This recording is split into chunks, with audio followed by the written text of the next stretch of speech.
दोस्तों सबसे पहले आप लोग इस वीडियो को देखिए। अरे ठोकने आ रहा है कि नहीं आ रहा है? और जो झट्टू लोग बोलते हैं ना कि मैं नशा करता हूँ, गांधी से मुलाकात नहीं अपना पुलिस अपने प्रोटेक्शन करते खड़े ले देख।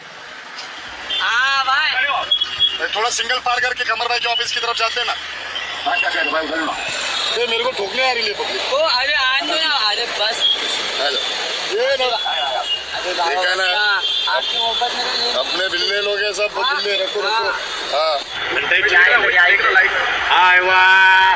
तो दोस्तों पावर स्टार पवन सिंह को बाबा खान ने चैलेंज कर दिया है, ओपन चैलेंज कर दिया पावर स्टार पवन सिंह को। और पावर स्टार पवन सिंह को डरपोक बोल रहा है क्योंकि बाबा खान पता नहीं कहाँ पवन सिंह को बुला रहा है मिलने के लिए। और बाबा खान 50 लोगों को लेकर पहुंचा है दोस्तों, गाड़ी में जा रहा है, आप सभी लोग देख सकते हैं। आखिर बाबा खान पवन सिंह के पीछे क्यों पड़ा है दोस्तों, मैं आप लोगों को हर वीडियो में बताता रहता हूँ कि पवन सिंह को बाबा खान इसलिए पवन सिंह के पीछे पड़ा है क्योंकि पवन सिंह के ऊपर जब वीडियो बनाता है बाबा खान, तो पवन सिंह के वीडियो पर लाखों करोड़ों में व्यू जाता है और उससे बाबा खान को बहुत ही सारा पैसा मिलता है। इसीलिए बाबा खान पवन सिंह के ऊपर वीडियो बनाता रहता है।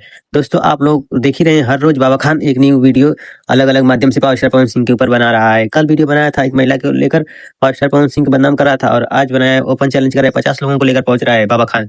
दोस्तों पावर स्टार पवन सिंह इसका रिप्लाई नहीं दे रहे हैं, बिल्कुल अच्छा कर रहे हैं क्योंकि बाबा खान पूरा पागल हो चुका है, उसका रिप्लाई देना बेकार है। पावर स्टार अपना काम करिए, अपना मेहनत करिए और पागल के लिए टाइम बर्बाद मत करो। दोस्तों आप सभी लोगों को वीडियो कैसा लगा, अच्छा लगा तो लाइक करना, कमेंट करना। मिलते हैं कल नई वीडियो में, तो आप अपना ख्याल रखना। नमस्कार।